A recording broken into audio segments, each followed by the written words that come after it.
I got Dallas 11-6.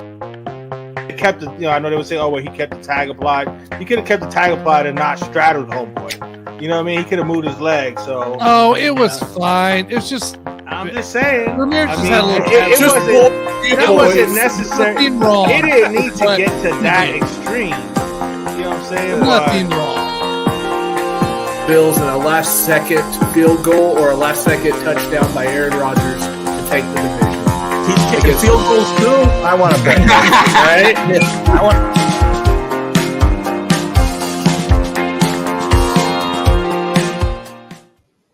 Hello, everyone. This is Good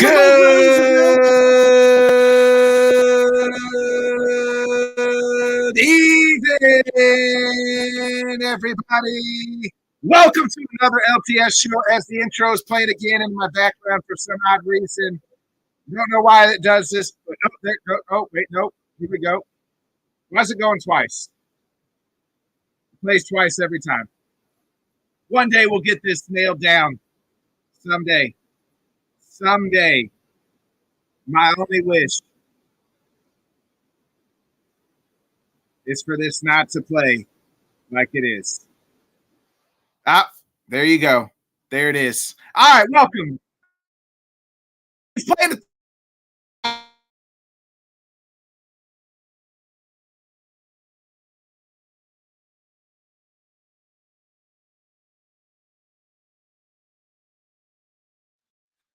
It's just another Monday, guys. Just another Monday in the house with Nick Botkins and his internet streamer. We'll let him get reset here and come back into play while we wait for him there, guys. My name's Tanner Dawson of Let's Talk Sports and the Sports Buffoons. Welcome on into another Monday night show. No Jim Biringer tonight. He's at the hockey game tonight at the New Jersey game. So we'll have plenty of discussion in the first hour. In the meantime here, of course, we got the guys coming. Oh, Nick, are you back?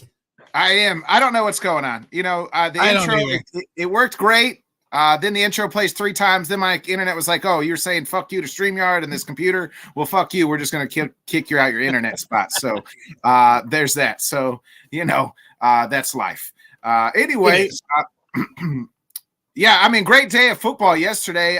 No Jim Biringer tonight, folks. He is live on scene at the I'm guessing the New Jersey Devils game. Yeah, I about said Devil Race, but that's a baseball team. Devil Race. The Devils. So yeah, we got let's go ahead. Let's bring in the guys. No Scott tonight either. He is him and Bill Belichick searching for a new quarterback. They went on a recruiting trip, I heard. So to look for a new QB and new wide receivers down in New England because it's bad. So.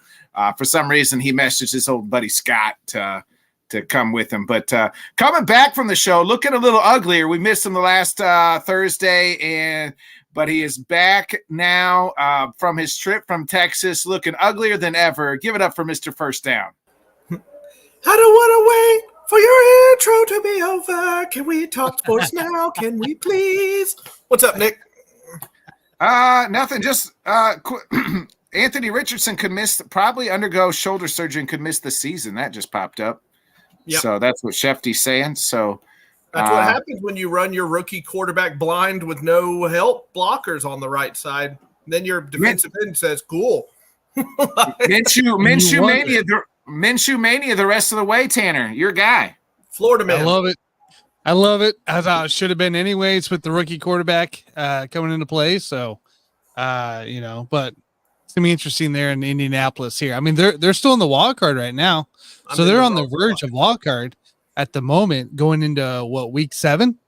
Yeah, nobody would have thought that. So we'll have to see how they continue on. If that defense can keep playing ball, and if that offense can move the ball a little bit too. Having Jonathan Taylor, I mean, Minshew's not bad. Let's go ahead and bring in Mr. Yankee Finn as well. Johnny Cruz. Johnny. What's up?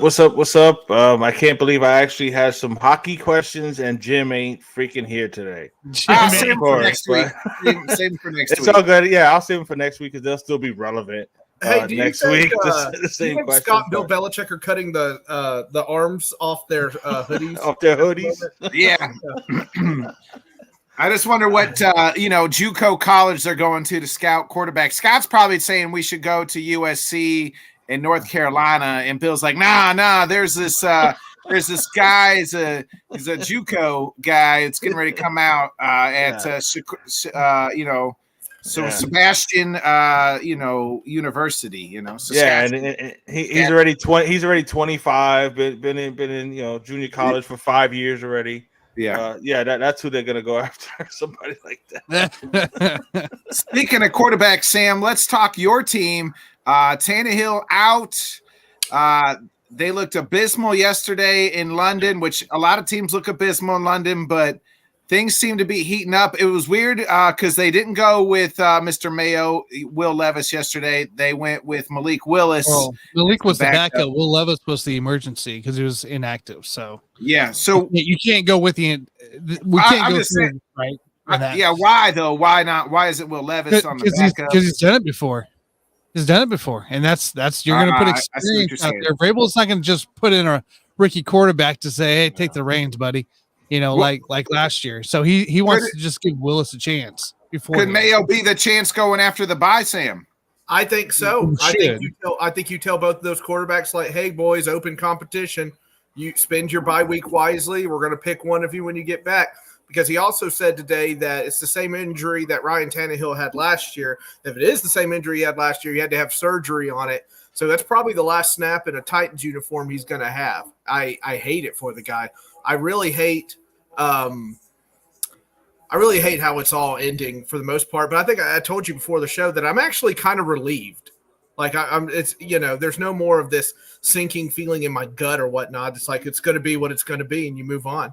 But you can't draft Will Levis where you're trying to draft him and say you have full faith in the guy and then not start him. So to me, it's Levis or not. If you start Willis out there, you're telling me you're tanking. That's what you're doing. Yeah, you got to play Will Levis, and that's the question because you drafted the Will Levis in the second round last year, so you can't. It's not like you're going to want to take from one of these quarterbacks unless you're going to go get Marvin Harrison Jr. I mean, that's what they need. They need a playmaker. I mean, I know D-Hop or whatever. I mean, Marvin Harrison would be a perfect get for them. But I'm like, like you have D-Hop, but you don't have anybody else to give you any help for D-Hop. So. Where's Treylon Burks, Sam? Where's he been at? He's been injured the last 3 weeks. Yeah, we're stuck here. We're stuck in it again. Hurt. Yeah, but Mike Vrabel. But my question is, wasn't it an open competition for the backup like all preseason and shit? Like, why would it be open competition now during the bye week? It was, and then Will Levis pulled his quad in the preseason. So I think they just said this is how it's going to be. Alan, with what draft capital am I supposed to do that way? Yeah, no. I mean, not for this year. No. Look, and I got a little emotional last night because it's going to be really hard, and I think it's going to happen. They're going to trade away Derek. I can feel it, and I'm going. Yep. But why not? They might as well, bro. But to who, Sam? And he's owed quite a bit of money this year, right? Yeah, he's owed $16 million, but you can work out deals to where like you pay half of it. Somebody will do it, bro. I think Scott the whole dead cap. I think Scott said. I think Scott said a good place for him yesterday was Detroit. We talked about this last night. I thought the Bills personally, but Monty's out, got a shoulder injury, and if you're Detroit right now, man, you're Monty's ribs. Oh, ribs. Okay, I thought they said ribs and shoulder this morning. Yeah, it's probably both. Let's be real. You're running back, so I mean, we mentioned it last night though. Can you imagine Derrick Henry behind that offensive line in Detroit? Oh, it'd be great. Holy shit, bro! And I wish him nothing fits Dan Campbell, right? Like, right? Yeah, you know what I mean? Like, Biden. Yeah. The shtick is Diana Rossini already sent out the tweet. There's calls being fielded. It's happening. It's going to stink, but you have to accept that these guys you couldn't get. There's plenty of good players that never got a championship ring. but hopefully you can put them somewhere where they can get a championship ring. Well, Derrick Henry's the only one I feel like they need to take care of. Byard's probably gone too. It's probably Byard. That's the other name that keeps coming up. Yeah, like Henry, though, is the guy. Like you guys did, do him right. Try see if there's a contender out there that wants to take him. Yeah, I mean, and if you look at prime, somebody's like, well, we don't want to trade for a running back. Well, look what the 49ers did last year with CMC. Now they got a more than just a rental. Derek would be just a rental, but at least you could bring him in and he gets the but you're talking about one of the most that's what I'm saying, right? The most dynamic, most powerful backs. You're saying like he's not just your regular running back. No, I'm saying that's what I mean is like CMC's. I put him in that category. Yeah, and then you could negotiate, get a good look at him for half the year, and realize that hey, do we want to bring this guy back again for next year and work out the contracts? Also, let's be honest, Tajay Spears has showed out. He's playing.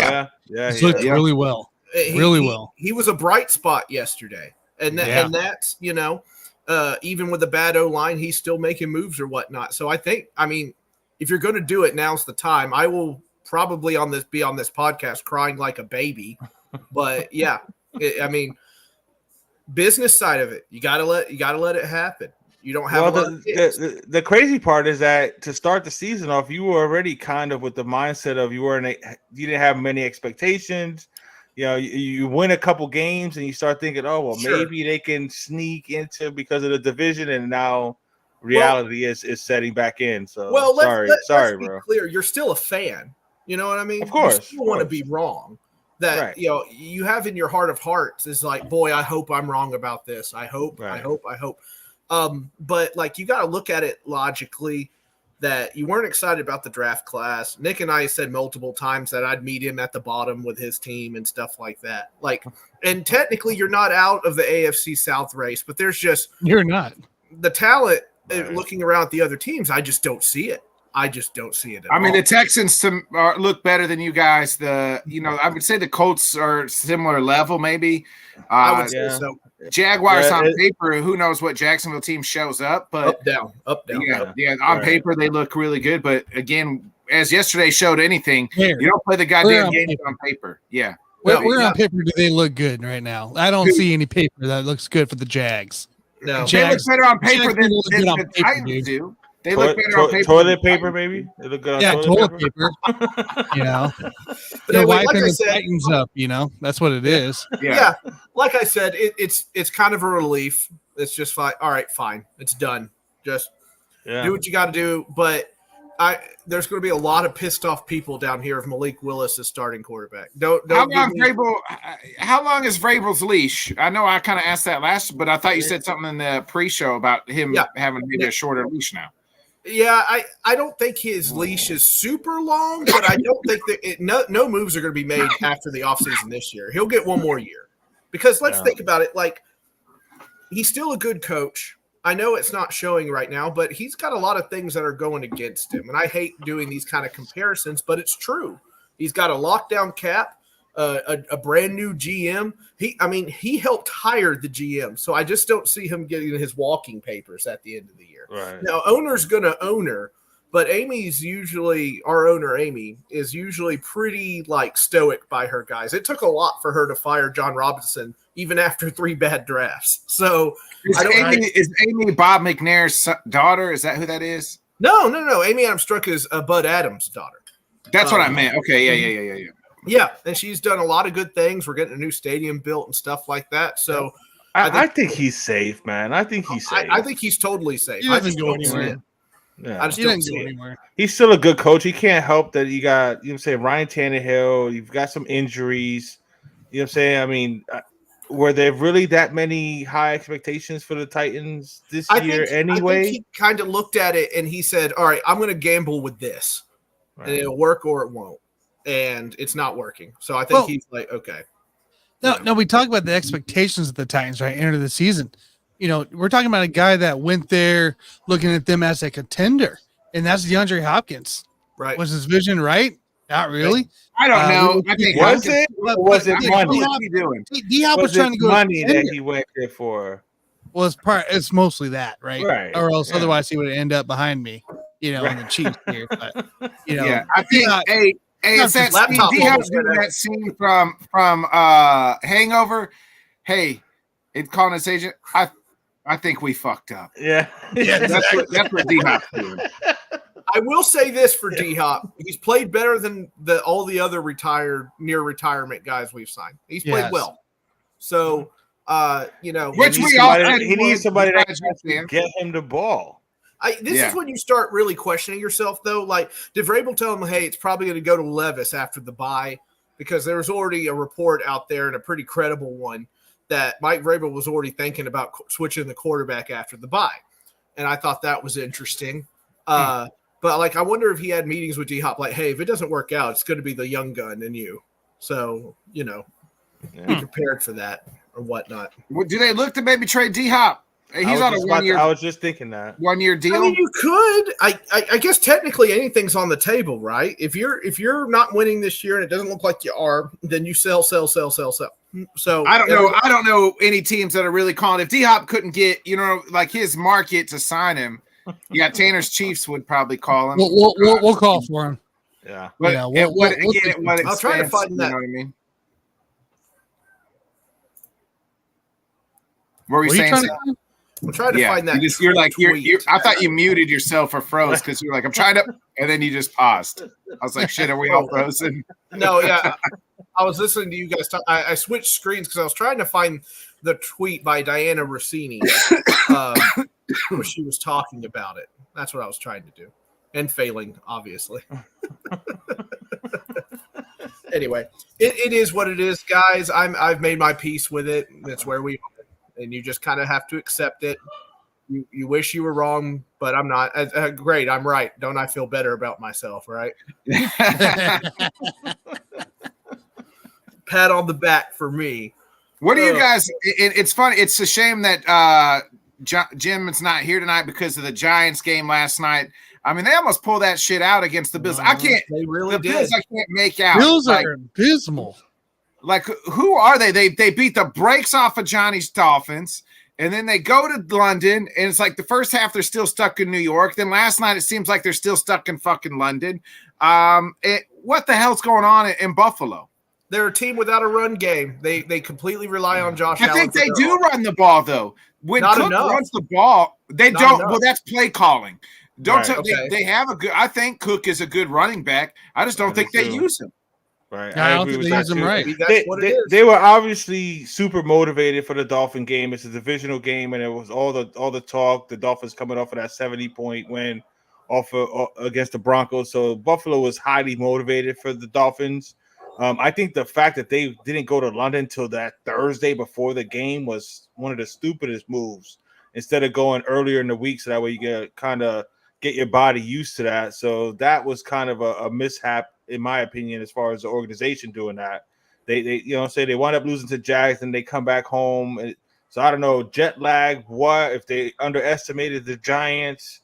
I don't know what happened there at all. Only 14 points against that lowly shitty Giants. I mean, but that's the shit about Josh Allen, though. You know what I'm saying? Like he could come out one game and look awesome, and then he can have a total shit show like last night and like what he did week 1 against the Jets. So that's the one thing about Josh Allen is he can't be consistent. If that's where he needs to get to. If he gets to the point where he's actually consistent, then he's going to be scary. But to me, it was back to bad Josh Allen last night where he's forcing Diggs, 10 receptions, 100 yards to Diggs. Nobody else had caught more than three balls. To me, Allen is the best when he's point guarding and just passing the ball to everybody. I agree. He's just trying to keep his guy happy. Right. And that's your turnovers are going to happen when you try to keep a guy happy, you know, in the end. And that's something we talked about before the season was their drama. And it does. I agree with you guys. It looks like he's forcing it into Diggs, even when it's not there. And again, that's also. What does that say about the rest of the team? What does it say about the trust that he has with his guys, with the receivers that's on the team? If you're throwing to Diggs 12 times a freaking game, you know, like what does that really say in the end about the rest of the squad that he's around? And what does that say as a leader? Of a guy that's not willing to pass the rock around and trust other guys. Like I think it says more than just the digs, the dig storylines that happen than anything. I think it says more about Allen and how he trusts his team around him. How much of this falls on Dorsey as well? Yeah, I think the run part does. I mean, James Cook only had 14 carries last night for 71 yards. He was averaging 5 yards a carry. I don't know. Sign me up for that. That means you give the guy the ball three times. Guess what you have? A first fucking down. That's what you got. Right. I mean, you give it to him twice, and he got a first fucking down. Right. I'm with you too. I don't. You know what I'm saying? Right. I don't understand that either. You know what I'm saying? When they're even semi-balanced, you know what I'm saying? Because they're never going to be 50-50 when you got Josh Allen like that. But even a 60-40, 65-35 type split would be a little better. But 14 carries in a game that's that close, I mean, they could have just kept pounding the rock against the Giants, and they just choose not to, man. So I think it is play calling as well. Were you guys surprised that there wasn't reported of a murder after halftime? Because I thought Daboll was going to murder Tyrod Taylor going into the half. I thought for sure they would say Dayball's been arrested, Tyrod Taylor is murdered, and the Giants are rolling out their third string quarterback and a new coach. So because I mean, did you guys see that Tyrod? I could think they had a pass play lined up. Tyrod checks to a run. The run gets stopped at half, right before half. They don't get no points, and then you know what I mean? Yeah, that was pretty bad, especially coming from an experienced quarterback. Just panicking in the moment, man. You know what I'm saying? Just not thinking about the situation. That was horrible. Daboll's got some anger management issues, though. You know what I'm saying? Because he's forever angry at everybody. I mean, he embarrassed Daniel Jones with the whole iPad that one game on Monday night. So yeah, he has issues with all his quarterbacks apparently. But when you have Daniel Jones and Tyrod Taylor, I guess you will have issues with your quarterbacks. But yeah, you know what I'm saying, how quickly he went from coach of the year to now there's, you know what I'm saying, people are suspect on him now. But I think he's fine. I think he's fine. Why? I mean, why are we suspect? It's not him. No, it's not him. It's New York fans that are you know what? You're on anybody. The worst. There's been a lot of talk about them just not looking like they're prepared and they're ready to play each game. So that is part of coaching, having your team ready. The worst thing that happened to the Giants was that they were successful last year. They exceeded that's what happened. The worst thing that happened was they won 8 games last year.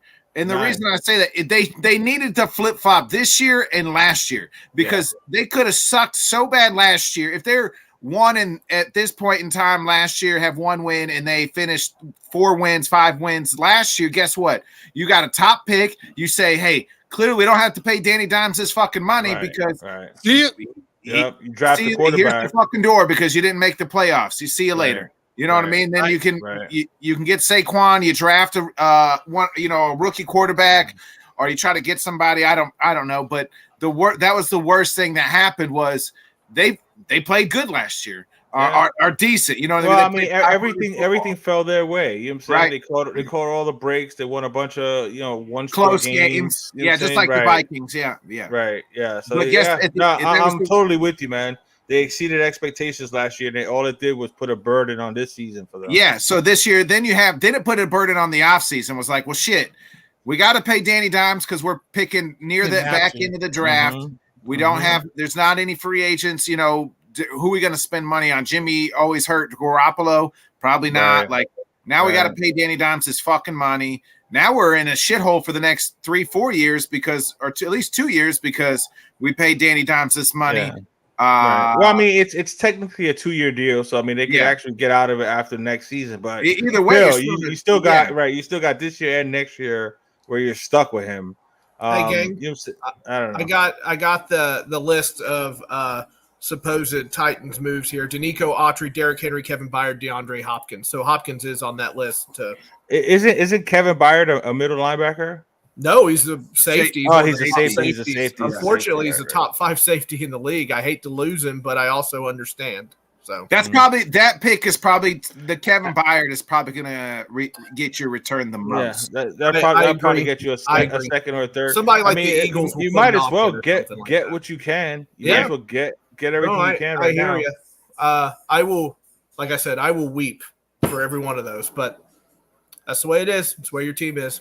Yeah, the Giants fell into the worst place you can be, where we overachieved and now we're stuck in mediocrity. Instead of just being, let's be really fucking bad, or if you were really bad and you're starting to rebuild, and they screwed up by now they're stuck in mediocrity with a mediocre quarterback, no offensive line, no offensive weapons outside of Saquon. Darren Waller's okay. I think I got so I'm gonna go back to the Giants. The most upsetting. I got the most perfect soundboard sound right here for the Giants signing Danny Dimes this offseason. $500 on the ball.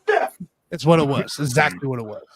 And it's just the only respectable thing that I could put out there for Danny Dimes. Respectful. I think the GM after this season, he gave you a horrendous deal of not being able, not even trying. Like he could have gone out. I guarantee you somebody would have. You could get something. Right, and go out and get a guy, and instead you settled with what worked the first season. And that's the thing that there's talk that was Mara, that it was Mara that wanted to keep Daniel Jones. Well, this makes sense then. Right. This makes sense then. He's interfered before. He's the one that made them pick Saquon Barkley. You know what I'm saying? Instead of going after a quarterback because they wanted to try to make another run with Eli Manning. So they drafted Saquon Barkley, and I think he was the one that wanted them to re-sign. Well, Mara's so old that he thinks Danny Dimes out there is Eli Manning. He doesn't know Eli. Well, he acts just like him. So yeah, that's what I mean. They look alike, act alike. Yeah, there's a difference, Johnny. He doesn't act like him. At least Eli gave him an opportunity to win. Well, I mean, off the field, he sounds like him. He talks like him a little bit. You know what I'm saying? Even on the field, they're quite the same. They're lost. Right? Eli, you know what I'm saying? Eli at least gave you opportunity to go out there and at least have an attempt, at it. So, that's the big thing of it all. That's the problem when owners want to get too involved. You know what I'm saying? I mean, just cut the check, man. Let the football people make the football decisions. Stay the hell, yeah. You hire a GM, you hire a head coach. Let them do their damn job. Right. Only show up when it's like a horrendous situation or revolt, similar to what Clark Hunt had to do in 2012, get Scott Pioli out of there, clean the house, essentially, and just go out and do what he did in 2013 off season. So, only step in when you need to, but not be as involved in your day-to-day operations. You know what I mean? Right. That was one of the things about, I was reading about the Colts last year was Irsay heavily involving himself in the Colts stuff last year, and players and everything. Well, yeah, he hired Jeff Saturday. He's the one who brought Saturday on. Right. Yeah, but I was reading in the Athletic, as you know I do, and they talked about countless players that they wouldn't put on the record, but Irsay was trying to figure out which player said it and whatnot, and the reporter was like, "Nah, bro. Nah." Yeah. Well, Frank Wright's dealing with that same situation. He's already got a riff with the owner in Carolina. Said, "Oh yeah, Tepper. Owner's very hands-on." Frank Wright gave up. It's getting bad when the head coach, who is the play caller, gives up play calling duties. So Frank Wright gave up play calling duties. Johnny, I said this last night. I said I don't know as much as Carolina got the quarterback wrong, but they definitely got the head coach wrong.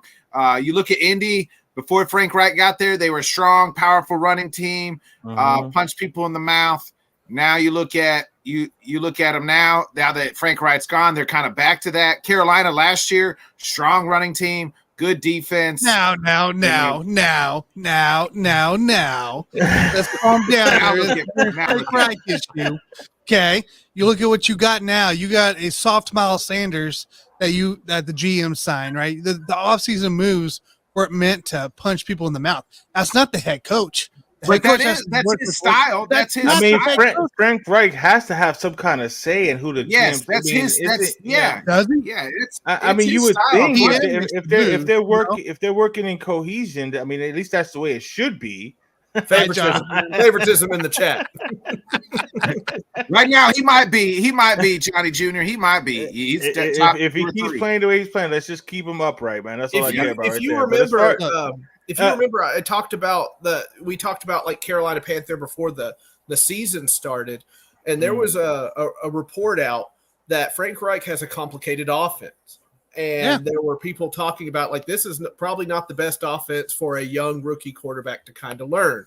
And so people thought he was going to tweak it. Then he got up there and said, "No, man, it's a great offense. It's going to be fine." Well, I mean, supposedly they simplified it. They simplified it for Bryce Young this year. But I mean, Frank Wright, I mean, not for nothing, but he kind of carried, you know, he got all his pub and all his stuff from being with Doug Peterson. Yeah, he was the offensive coordinator. Yeah, you know what I'm saying? So Doug Peterson wins the Super Bowl with Frank Reich on the staff, and all of a sudden, you know, it's the whole Sean McVay, you know what I'm saying, thing where he was on his staff, so now he's got to be, and it's already his second or third chance. And again, we all talked about this yesterday.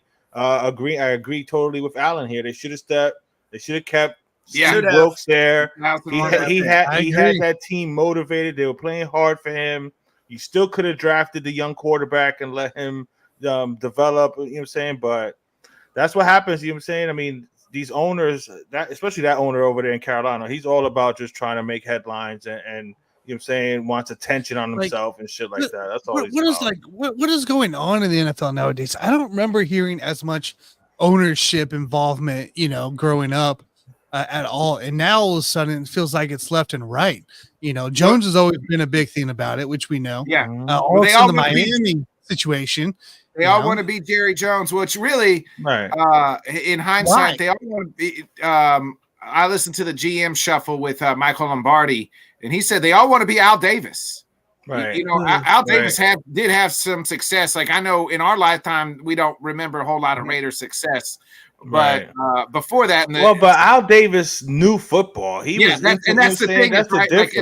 And that's what he was saying is like they all want to be Al Davis, but the problem is Al Davis came from football. Like he knew football. Right. Yeah, he did. Yeah, he did. Jerry Jones didn't come from football. He came from oil money. You know, Temper doesn't. Well, I mean, he went to Arkansas. I mean, like, so he was into football. A little. Tepper is a billionaire with a new toy, so he wants to play with his toy the way he had a wants stake with the Steelers, so now he thinks he could be the Steelers. You know? Well, and that's the thing. Let the football guys be the football guys, and they report to you. The best teams are the owners who aren't involved, and they just get everything kind of gets reported back to them. You know? I mean, that's right. I was gonna say, do you ever hear anything? Do you ever hear anything about the Pittsburgh owner? Do you ever hear anything about you don't ever hear. Those teams? You don't hear nothing about them. You know what I'm saying?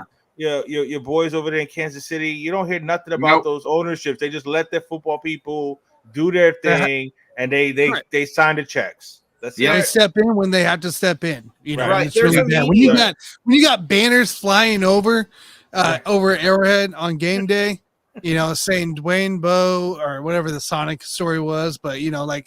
And then the firing, and then the suicide that year, and you know, it's just you just gotta like that's when you step in, and that's when it's appropriate to step in. Yeah, that's because the football people aren't doing the football people's jobs. Correct. You know that's why you gotta kick them out. But that's the only time when you know the franchise is like in a really bad state, then you can come in and play. But once you hire guys, like you're in part of the involvement of hiring guys, right? Yeah, isn't that what owners are? Yeah. Let them go. Let them be. Just oversee, but don't step in. Let them do what you hire them to do. I don't get it. I don't. I think also Jerry Jones suffers from early success in ownership, right? Well, the problem with Jerry, what happened was, Sam, once Jimmy said no to something, he didn't like Jimmy. I got to have a yes man. I've had yes men now. And he didn't like the fact that Jimmy Johnson was getting all the credit. Yeah. I mean, he built the fucking team. Yeah, he coached the team. He should get the credit. But Jerry Jones felt like he should have gotten more credit. Exactly. And I'll give it to, you know what I'm saying? I mean, they do tend to draft good players. But he you know what I'm saying? He wants all the credit. He should have just left it alone, and God only knows what else Jimmy Johnson could have done with that team.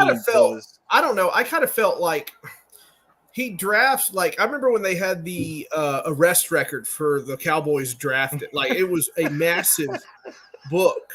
And it seems to me like that's how he's kind of doing it. He's like, well, he tends to overlook some character flaws. You know what I'm saying? I mean, well, my point is he gambled in the 90s and he's still gambling today.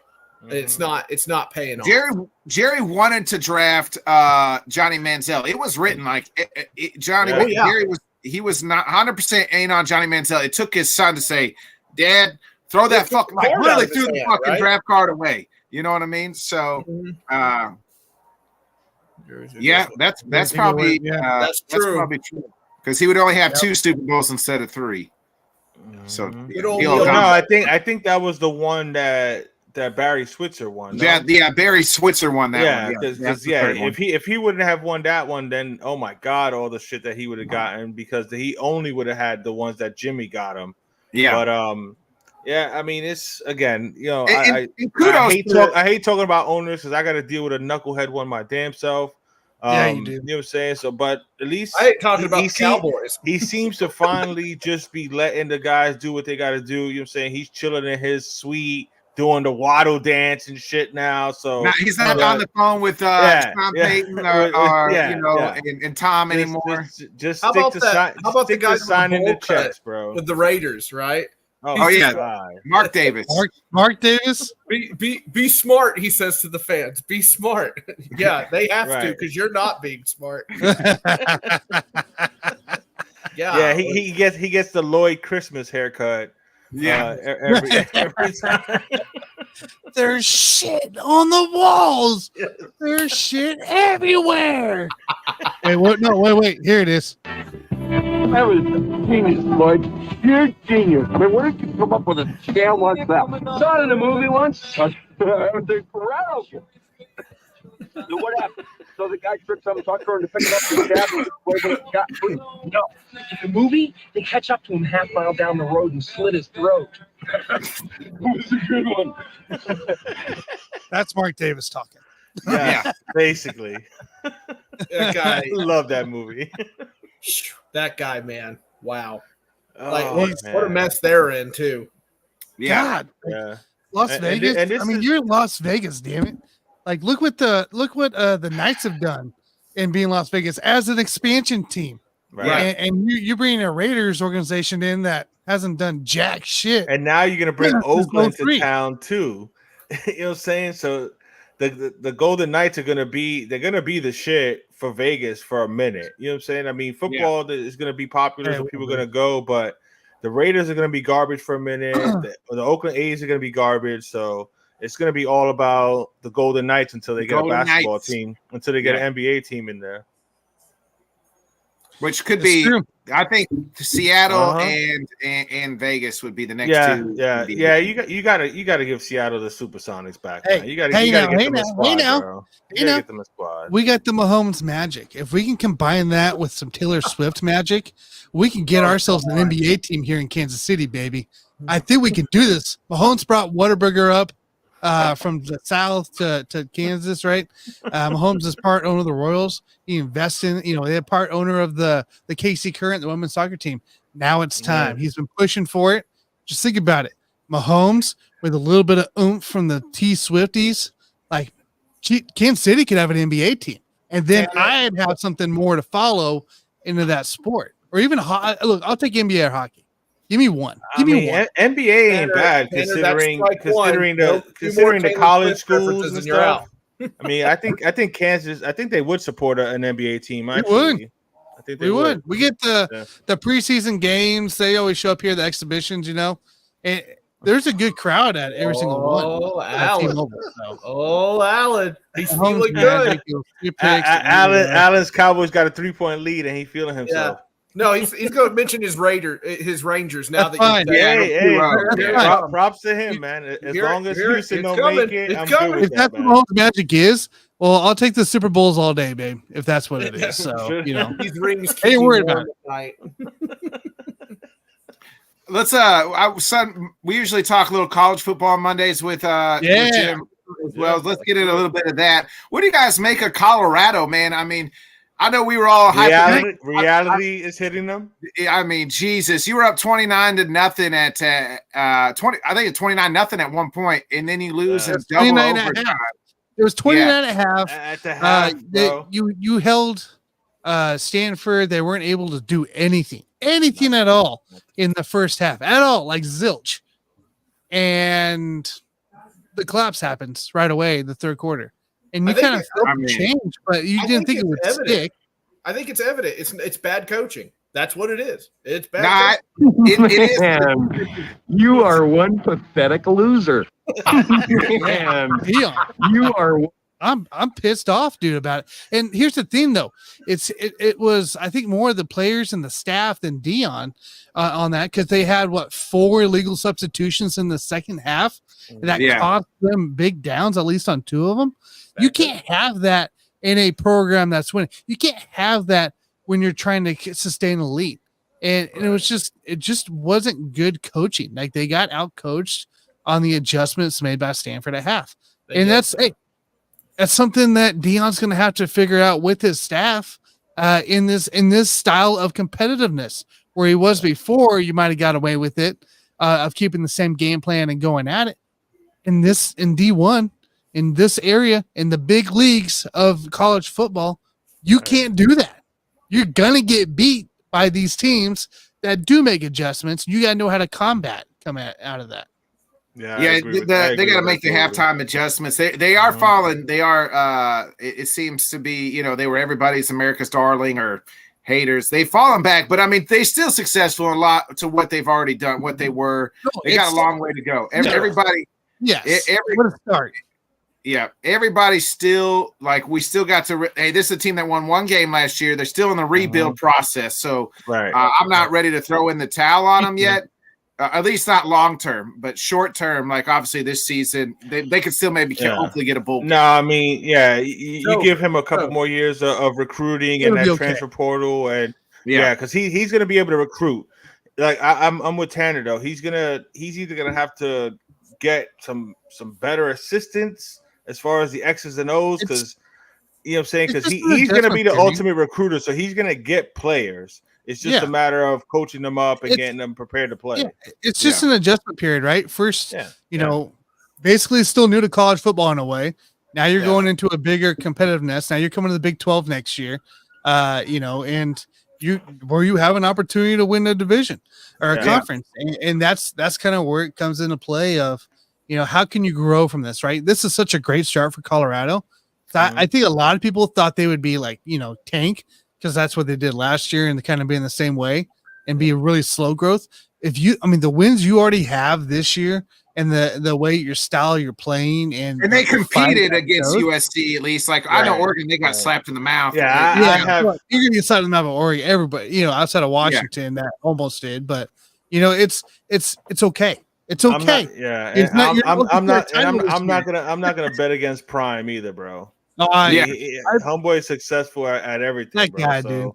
Yeah. I was like third quarter, man. Third quarter, I hopped in. I did a live bet. Yeah. And I'm like, it was Colorado to win the quarter, minus 105, threw 10 down, and then all of a sudden everything just started happening. I'm like, bro. All right, what the hell's happening right now? Number 13 for Stanford. That was he. And then the fourth quarter happened, and it's a 3-point game, and I'm like, I was just sitting there like, what? So it was Tanner's kiss of death, huh? Tanner put some money on.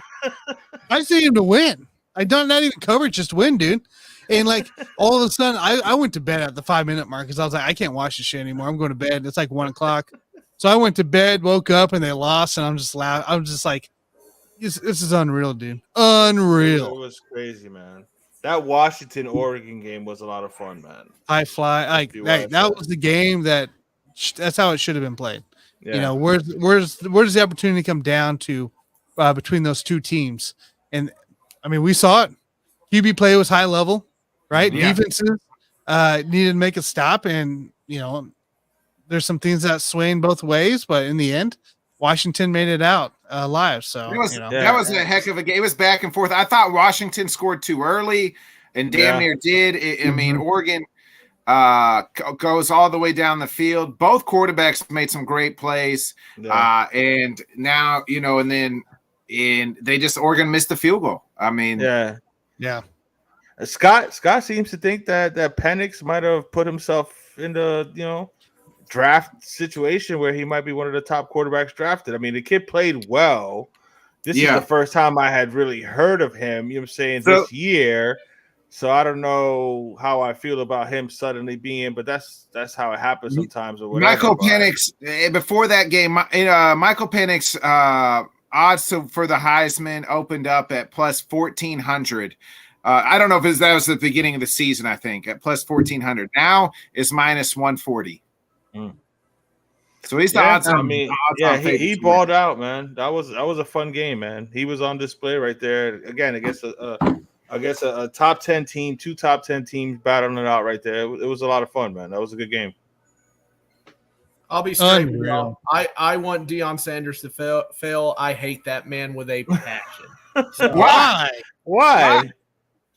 Because he's a fucking dickwad. What do you mean? No, he's just confident. I don't like Prime, man. I want him to fail. I don't like the way he treats his players. I want them to fail.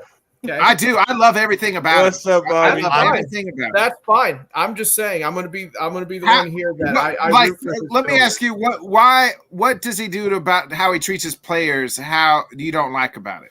I don't think we talked about this before. I don't think he treated the players that wanted to leave fairly. I think it's a dickwad move, and then what do you mean fairly? What are you expecting in a major school like Colorado? Right. What do you want told him them to do? if you want to bounce. He gave them a second right to leave. Yeah, right. You're gonna have to compete, guys. What I'm saying is, if he wants to talk about how he's like for the players and he's this great coach or whatever else, then you got to let your players leave with their film and everything like that. If you want to talk about like being honorable and stuff like that, these college players don't get a lot of choice in everything. He could have let them have it. Okay.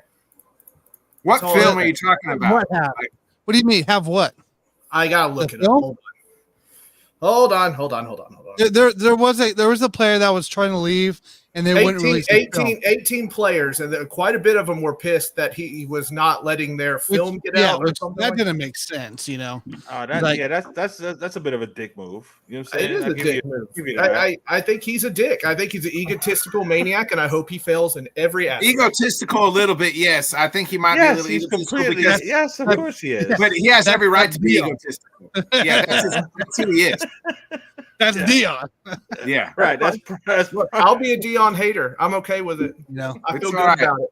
I have a good friend. He comments. CK Landez is a friend of mine, and he hates Deion. Just mainly because he can't. It's hard for him to. He's coming around on Deion as the coach, but he's like, I just can't get out of the old Deion, like the player Deion. So yeah, Bobby G's right, but Saban's cool, right? No, I don't think so. I think Saban's an asshole cool. too. Saban's awful. Saban's an asshole. He's a tyrant.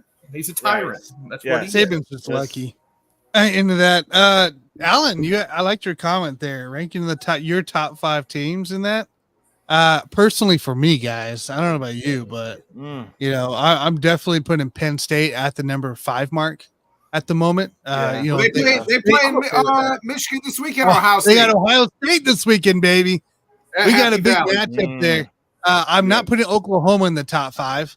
I know that for damn sure at the moment. And when they lose to Jayhawks, Georgia, you ready? Michigan, Florida State. I would put Penn State. I would put Penn State up in there. Yeah. I'll tell you this, boys. I was at a wedding and it was filled with Texas A&M fans, and I was singing Rocky Top at the top of my lungs on Saturday, and I was happy. You got to have Washington in there to me. The Pac-12 has been.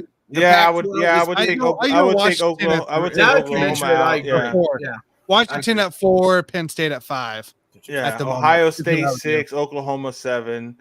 I think Michigan to me. Wait, isn't Allen an Oklahoma fan? Yeah. There you go. That's why I'm talking shit. So.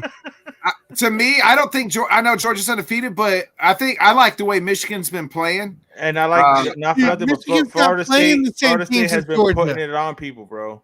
We all know this, guys. Michigan's not playing the same teams as Georgia.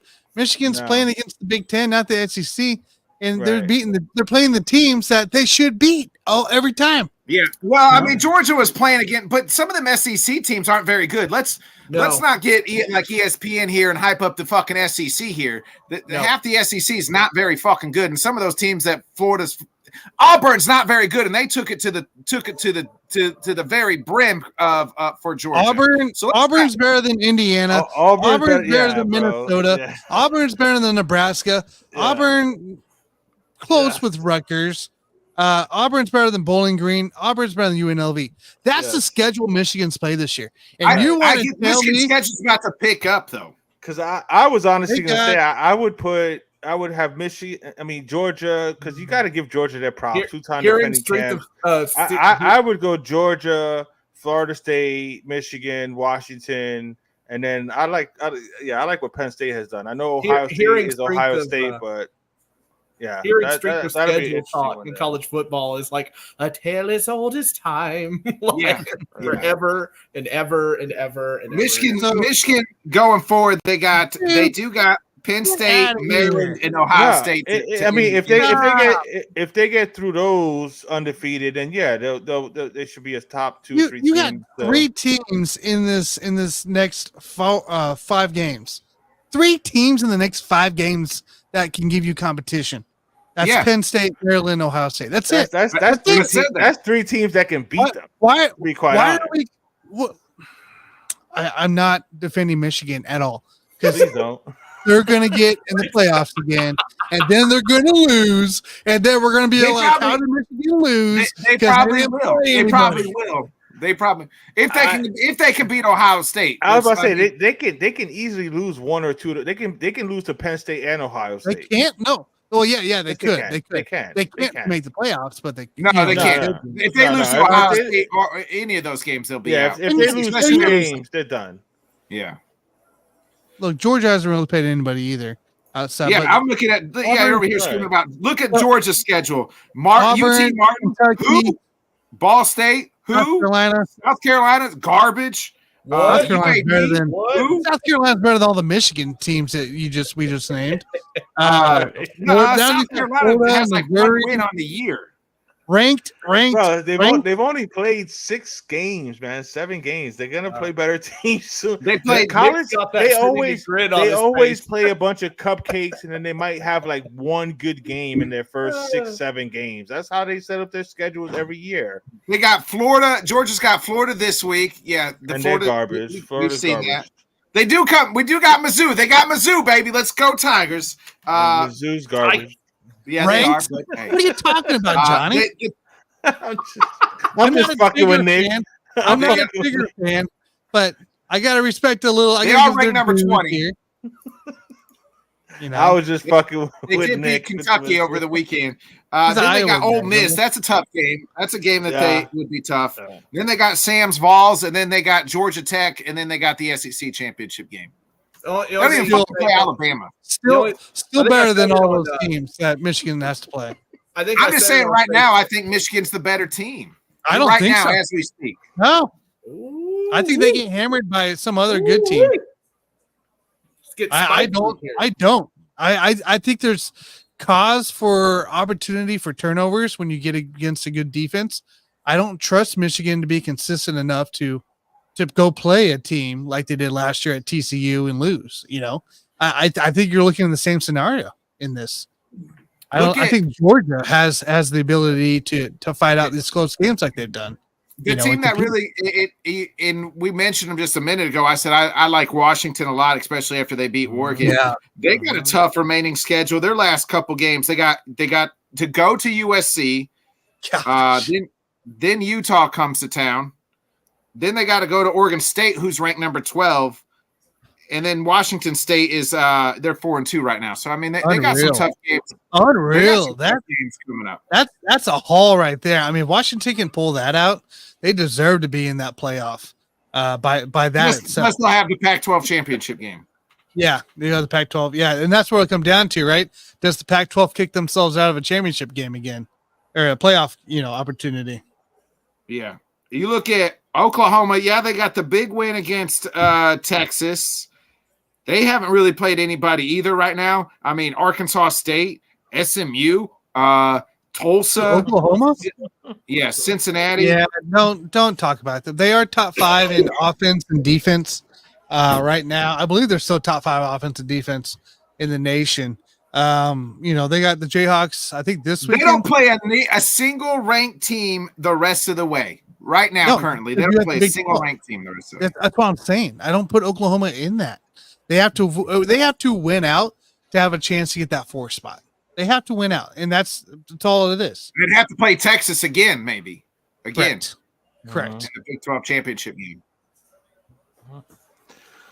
It's going to be interesting to see, man. It's going to wind up like those games are the main ones. The Michigan, Ohio State, Michigan, Penn State, Georgia. This weekend's Michigan State or Penn State, Michigan, Ohio State.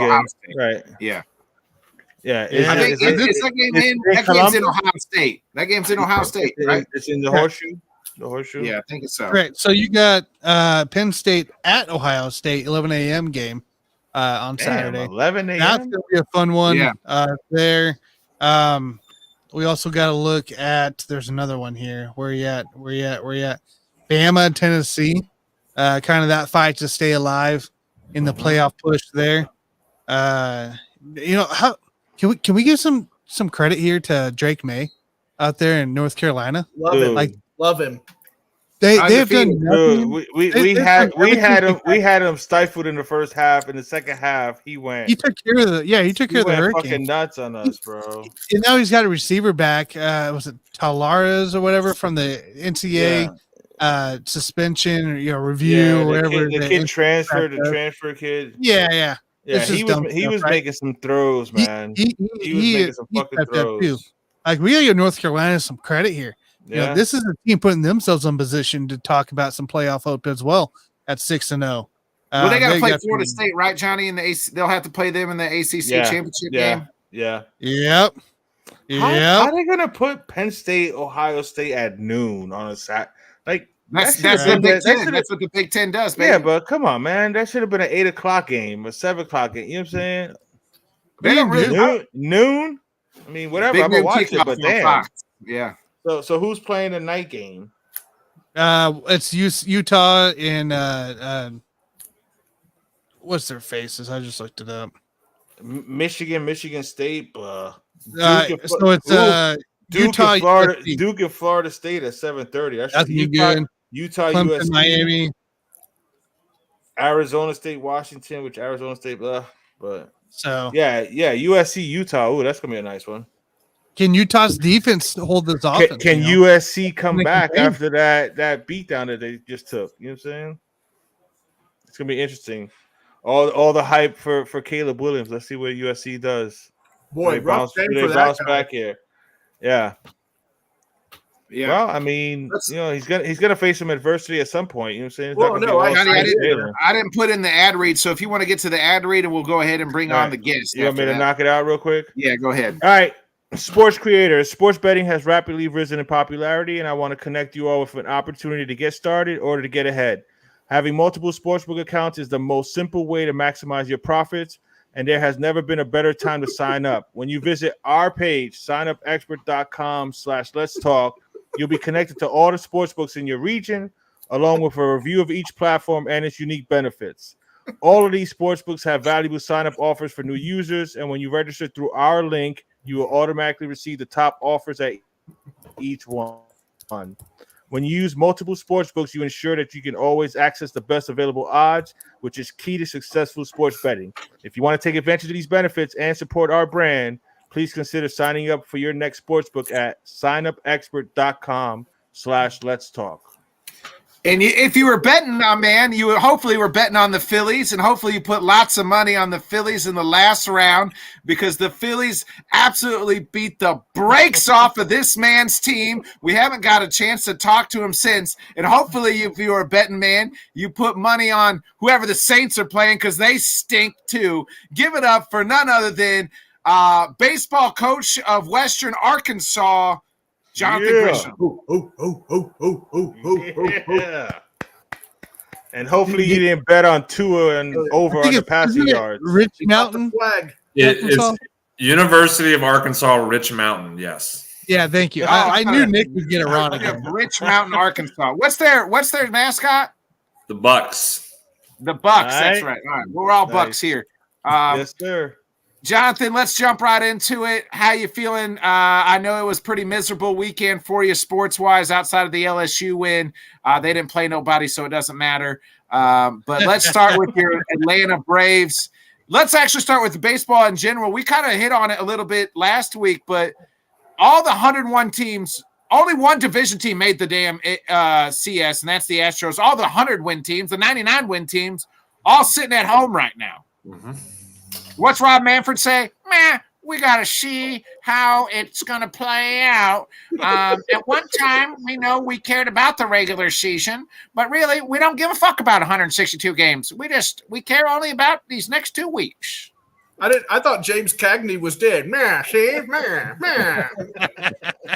I mean, do you expect anything less of Rob Manfred? I mean, No, he might be the worst commissioner in all of sports. He's past Gary Bateman in hockey, I think. In a way, I agree. You need more time to at least have a judgment of how this is going to work instead of 2 years. But it's been a failure in both years so far. It hasn't. You have taken out the sole purpose of winning your division as an advantage in the postseason. This 5-day break. It's a disadvantage. And as I've said to people as well, how many days, I'm going to ask, how many times in a Major League Baseball season, does a team have 5 days off? They don't. They don't. The All-Star break, right? Is that not even the All-Star break's really even 5 that's days? it's maybe The All-Star 3 or 4. The All-Star break is really 3 days with the fourth day, Thursday, a travel day to get to your city to play on Friday. Right. So, I mean, it's a 3-day break, travel on the fourth day, getting ready to play on Friday at that point. So, even in the All-Star break, it's not 5 days. Right. So it's really, and we all know, we being baseball fans and being, speaking as a former player, baseball is a rhythm sport. And I've heard people say, hey, the NFL has a bye week. Yes, the NFL is not a rhythm sport, though. You can have a bye week. In the NFL, it's about taking that week off is such an advantage that your body's been in a car crash 17 times in a season that you get that off. You're able to rest, heal up, and be able to play and go from there. And then usually the top seeds win the division round in the NFL. More times than not, the home team, the division winner team, wins and goes to the championship round. So it's not the greatest example. The NBA, in a way, I mean, again, no bias. You have your straight bracket and you go play. I'd like to see the MLB do that. Whereas, again, if you want 2 days off to kind of go and make sure you have travel day, you kind of get you get your practice in the town, and then you play the third day. Okay, because that's what it used to be anyway. But this is again, the 5 days is a disadvantage. And teams are trying to figure out what is the best way. The Braves tried to do 3 inter-squad games. We're going to bring in guys from AAA. We're going to mix the teams up a little bit. We're going to have our our roster going to the postseason, bat against our rotation. For the Braves at least, Strider, Fried, Elder are going to pitch on those days, on their scheduled days to be able to start. And they're going to get the other major league pitchers in there, but it doesn't simulate the feeling of postseason ball.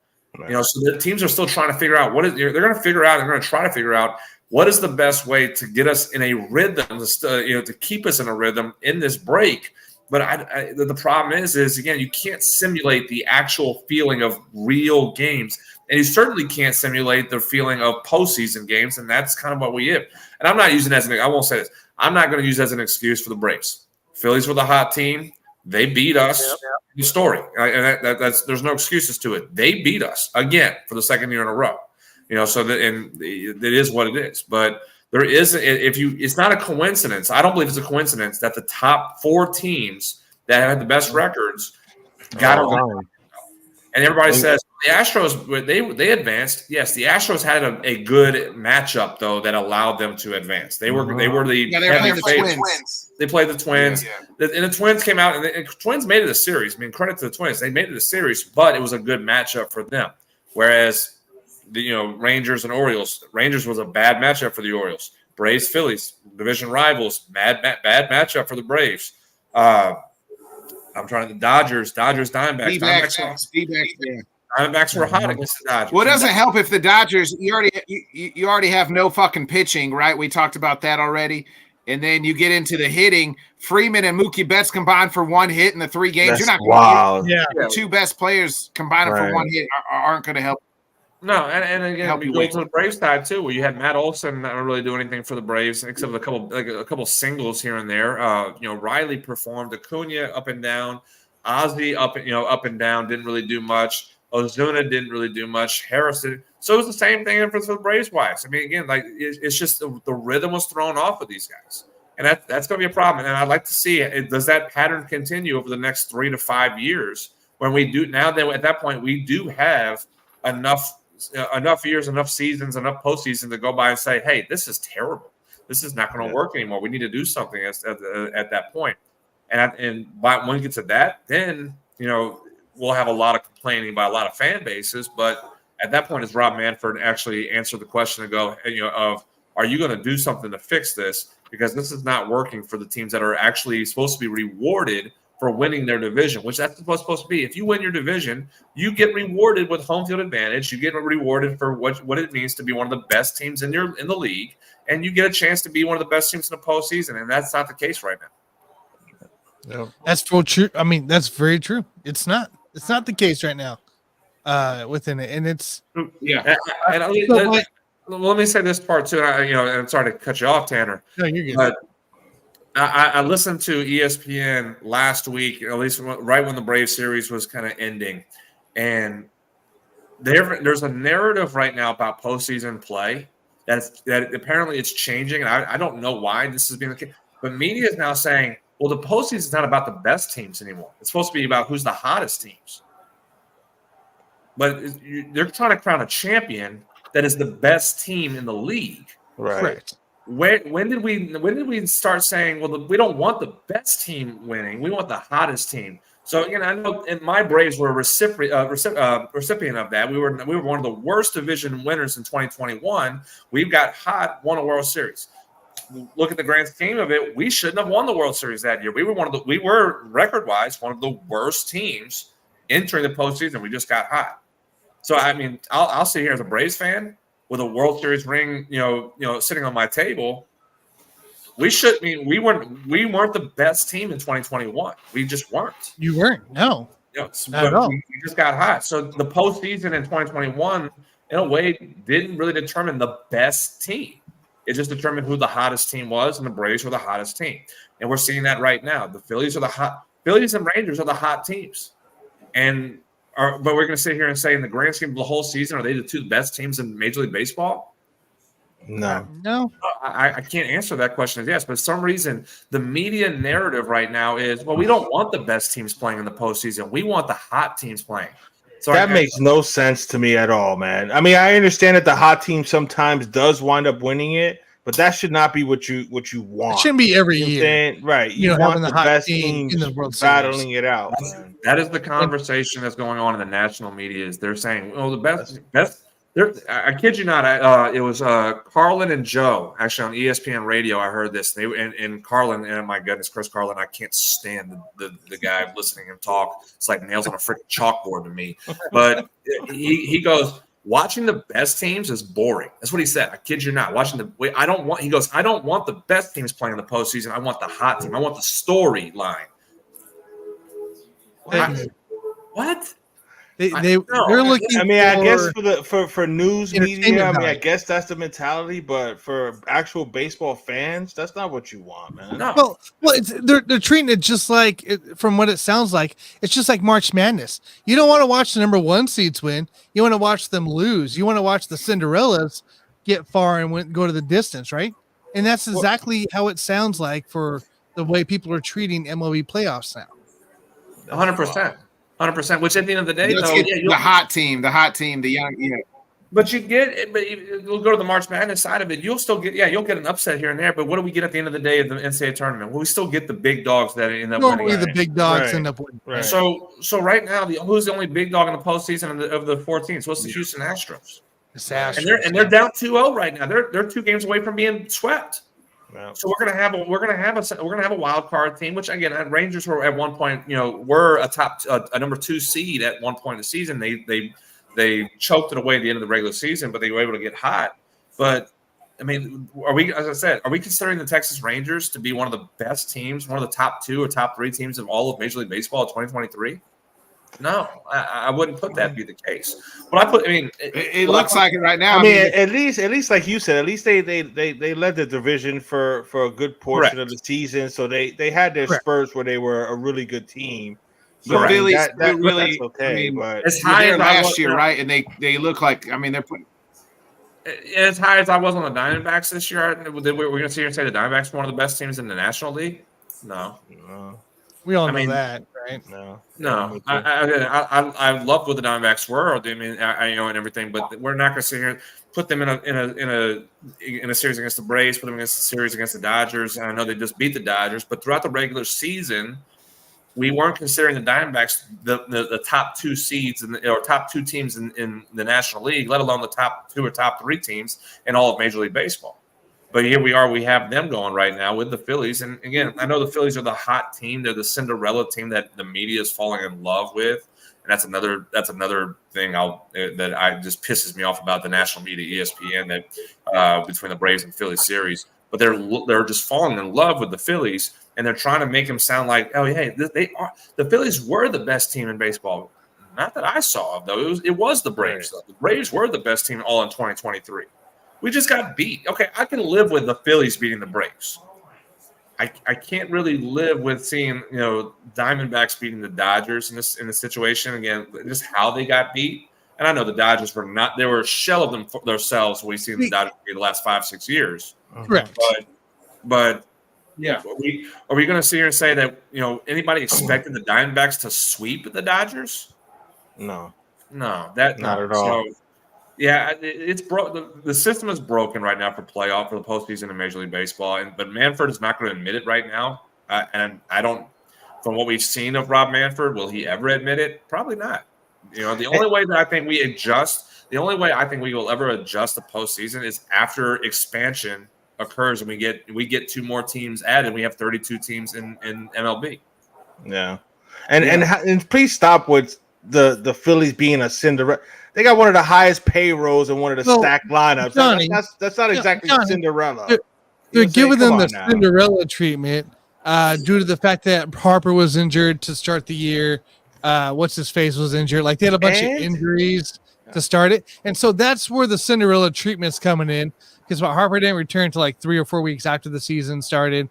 But it's not Cinderella worthy. Right. Yeah, it's not Cinderella. They were in the World Series last year. This is not this is not a team that came out of nowhere. The Diamondbacks are the Cinderella team. Right. Diamondbacks are Cinderella. Right. Exactly. Like this is the team that was in the World Series. They didn't come out. Who goes and gets the highest paid shortstop in the offseason and Trey Turner. Right. I mean, you still have Harper. I know Harper was hurt in the beginning of the year, but you still had Bryce Harper. You still have JT Remuto. You still have Nick Castellanos. Like Nick Castellanos, man. Yeah. Like this is not a team that just came out of nowhere. They were in the World Series last year. They were one of the better teams in the postseason. Again, a hot team last year. One of the better teams. Same thing we're seeing right now. But for some reason, what I've seen out of after the end of the division series, the Phillies are the heroes of postseason baseball, and the Braves were the villains of postseason baseball. Which I know it's the RC data boy Harper type of thing that happened after game 2 and whatnot, and the Braves kind of shelling out the media after that and kind of being mad at the reporters for what transpired in the clubhouse and whatnot. But the light switch flipped on, hey, we need the national media to be behind the Phillies now. And everybody just gravitated to them and saying, what a feel-good story this is for the Philadelphia Phillies. No, it's not. They were a good team. Right. They were a really good team, underperformed beginning of the year. They got their stride. They were able to continue to be a good team. They were they were leading the wild card for the majority of the year, and it was just a matter of time that we saw that they are still a good team in the postseason, and here we are right now. Right. Totally agree. It is. Jonathan, what are the Rangers doing here to the Astros? They're up 2-0 already. And these 2 games are in Houston nonetheless. So now they're going to your neck of the woods there in Dallas. What are they doing? Why are they the 2 wins away from getting to the World Series? And how are you putting up with Allen's ego? How's that going? Oh, by the way, I don't know if you guys know this. The Just Fans podcast made a bet with Allen, and essentially whoever loses has to, I believe, wear the other's uniform for the rest of the year. For the rest of the calendar year. The calendar year. Ouch. And that's Carlos and Rios both made the bet, and they're both Houston guys. So, Allen, if the Rangers pull through, this is gonna be hilarious because they were talking so much shit to Allen. So this will be pretty good.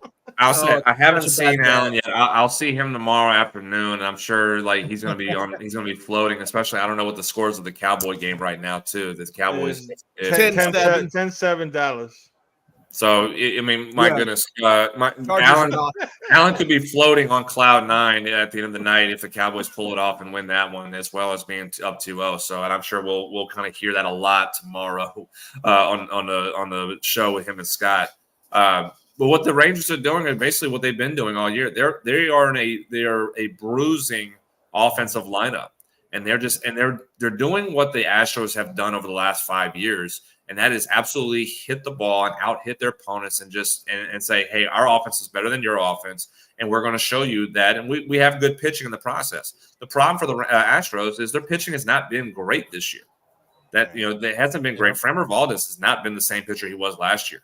He was one of the most consistent pitchers last season. He is not even close to being that. Justin Verlander coming in the deadline was a good addition to help out with the rotation, but we're not seeing the same Justin Verlander that is Cy Young candidate, every year just dominating, teams left and right. He's not that at that point in his career anymore. Christian Javier, kind of same thing, inconsistent. So the pitching side for the Astros is kind of what we're seeing right now, where the Rangers are taking advantage with their offense, and it does help that you have gotten 2 really good pitching performances by Jordan Montgomery and Nathan Eovaldi, who has been your ace all season right now. And he, in a matter of game 2, where you can jump up 2-0 and you give him the ball and he does pitch outstanding. I mean, that's what he's supposed to be doing he's been doing that for this club. So to answer the question, the Rangers have been doing what the Astros have done over the last 5, 6, 7 years to the Houston Astros. Let their offense just absolutely obliterate the ball, jump to big leads, let your pitching control the game, not try to win you the game, just control the game and keep you ahead and be able to go win games from with your offense doing what they're doing. So they're doing exactly what the Astros formula has been for 5, 6, 7 years.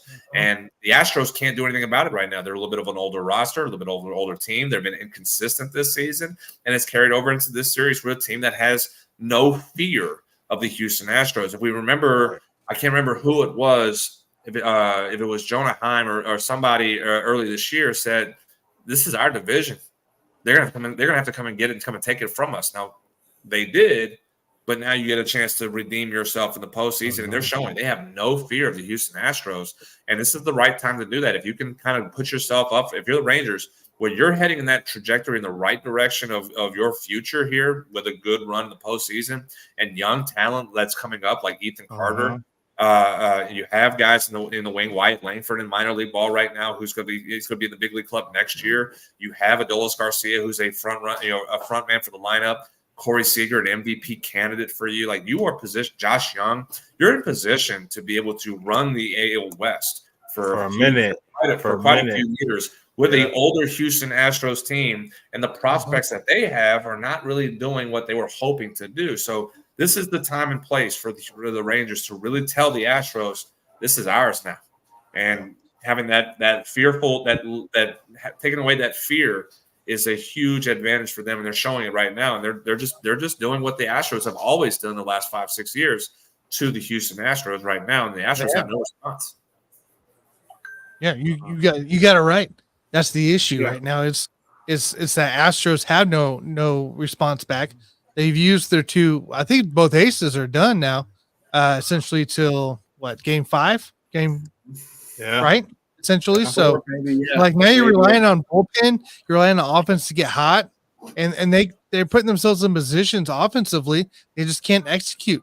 They can't get the runs in. And that's what kills you. It helped with Yordan Alvarez kind of getting his swing today and hitting 2 bombs, but where's the rest of the lineup though?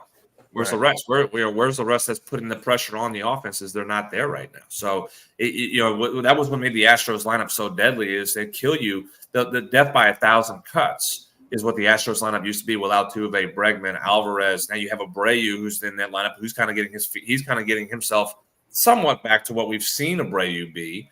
Tucker has been non-existent right now. So there's a lot of flaws in this lineup that it's inconsistent, and you're not getting the production to match a high-powered offense like the Texas Rangers has been this year, and they're just teeing off on the pitchers of the Astros. And you get to the other side, the National League, is it seem like the Phillies are going to punch their ticket to their second straight World Series? And if it's them and the Rangers, are we getting like the most runs scored ever in a World Series if these two lineups? It's just going to make me sick to say that, but but yes, I mean, I said it that the winner of the say that again. Hey, I didn't hear you. My you know how my internet fucks up every once in a while. What'd you say? I did say that it's going to, I'm going to get nightmares. I'm going to be sick to my stomach having to say the Philadelphia Phillies will be in the World Series and back to back.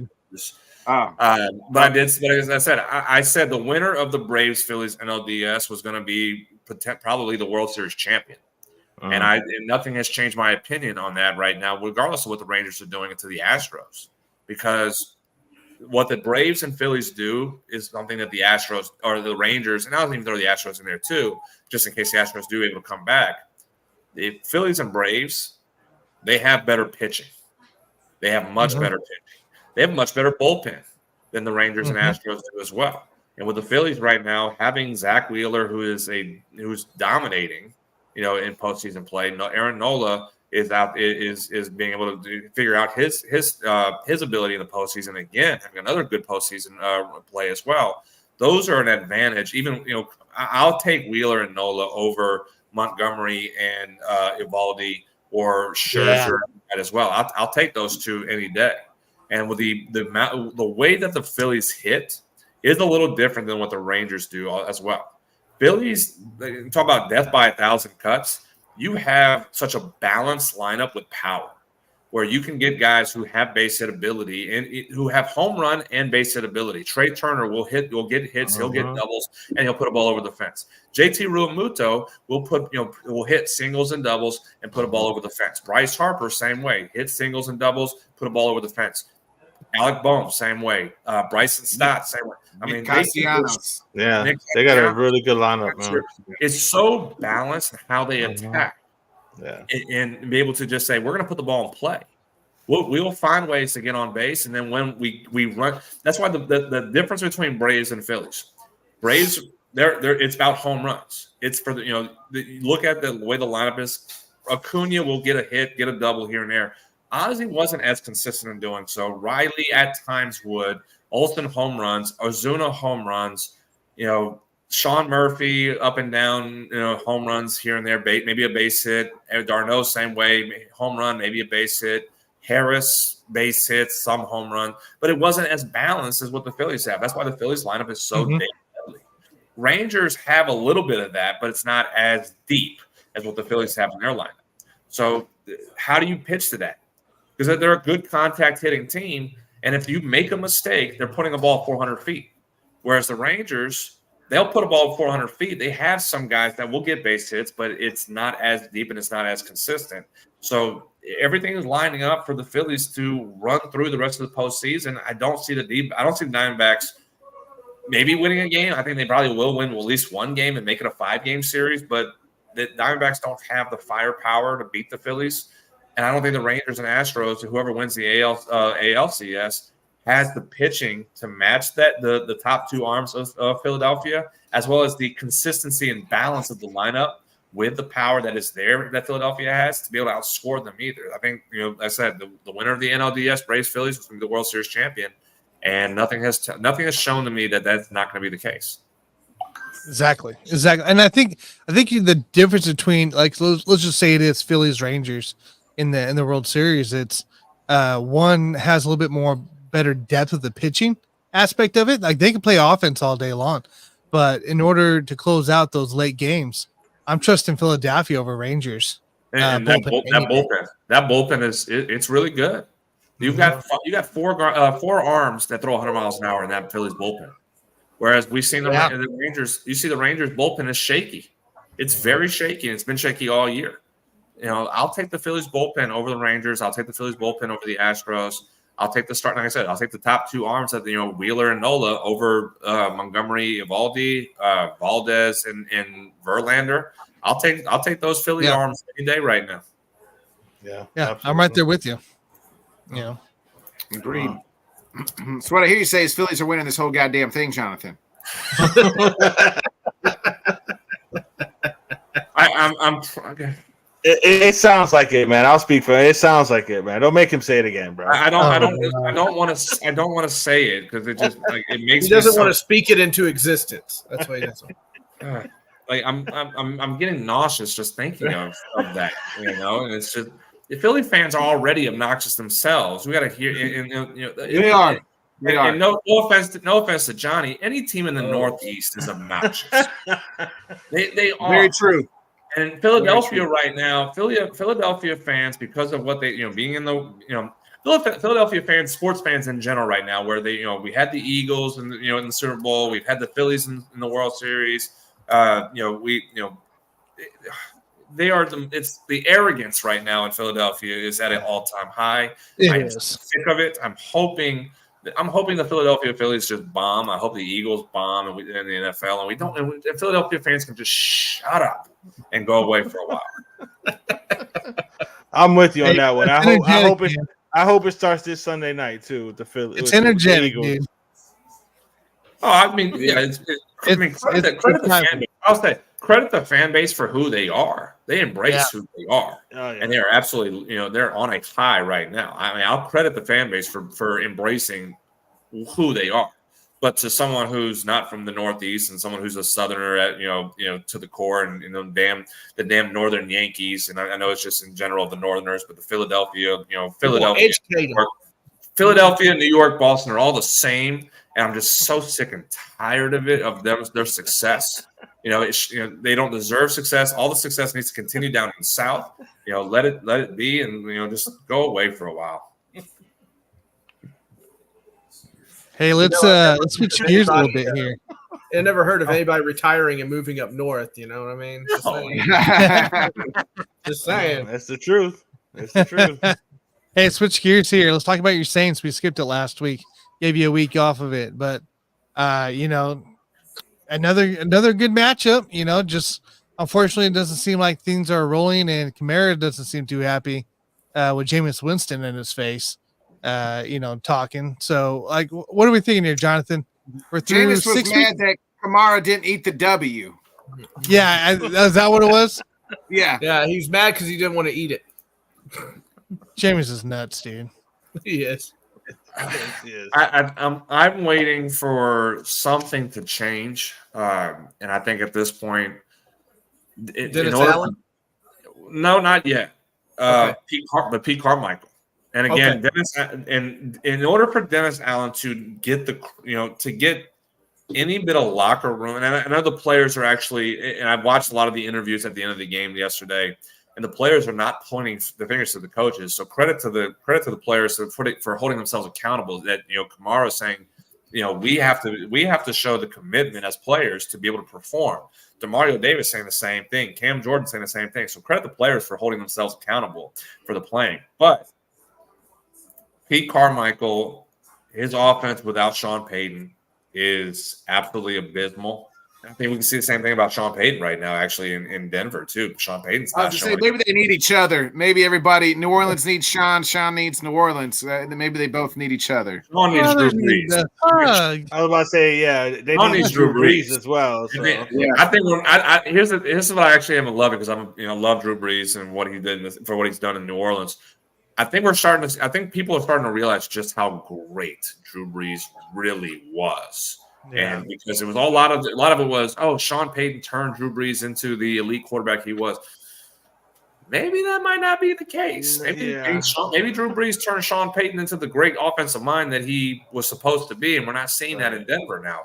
But in regards to Pete Carmichael, for Dennis Allen to really want this to be his team at his time, and supplant himself as the head coach, being able to move away from all Sean Payton,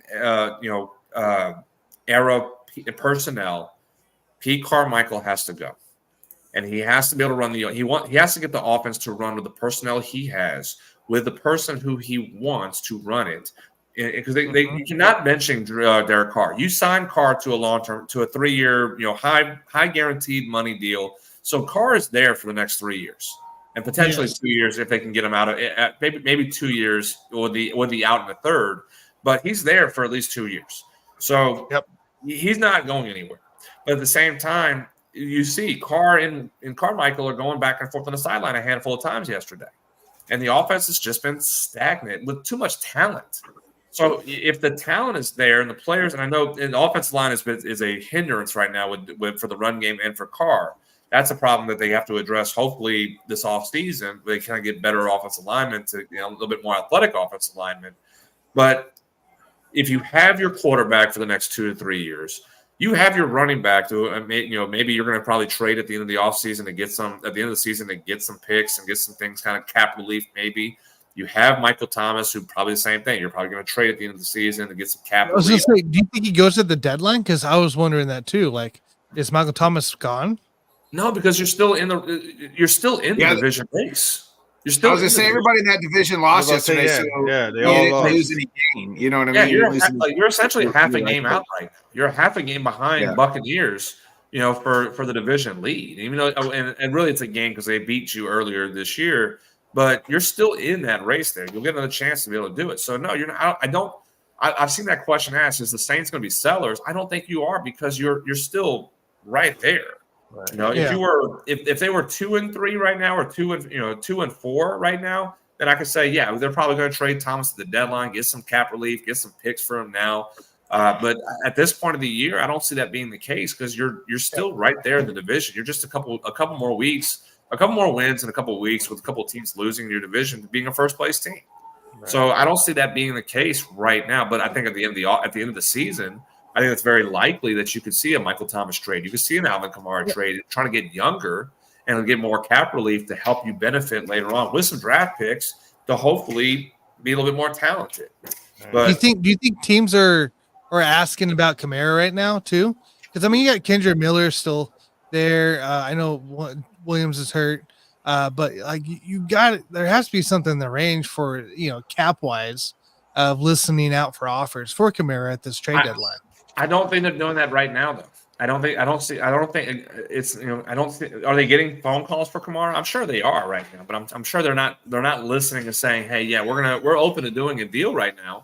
I think that's going to be more at the end of the season type of thing where they're like, let's just say if the Saints finish in third place in the South, miss the playoffs, you have to, it wasn't a way of saying, okay, maybe it's time for us to rebuild. And at that point, too, you're moving on from Dennis Allen and getting somebody a little bit younger, a little bit different minded with a different personnel. Then, I could see you making a move of Kamara and Thomas at the deadline. You're probably trading DeMario Davis too, unless he retires. We're probably trading Tyrann Mathieu. And you're basically blowing it up completely at that point and just trying to get some cap relief to where you can make some moves here and there and get some draft picks to get that opportunity. But I don't see that being the case right now because they are still in the hunt for a division, for the first place in the division. But that could be coming. That could be very much coming here soon in New Orleans, where something's got to change. And I think Pete Carmichael is going to be the first one, the first domino. And if it hasn't happened yet, obviously, I since they play on Thursday night, since the Saints play on Thursday night, I believe this week, if the offense absolutely is, stagnant again, because you have the 10 days until the next game, I think they make a change on Friday. If they lose against Jacksonville and the offense is just same thing, I think you can see a firing of Pete Carmichael, which they have somebody in mind right now. They have somebody in-house, Ronald Curry, who's a former quarterback and wide receiver in the NFL, who's a up-and-coming offensive mind that has been praised by a lot of people in the NFL for potential offensive coordinator jobs in the future. So they have somebody in-house to move on from Carmichael if and when they do.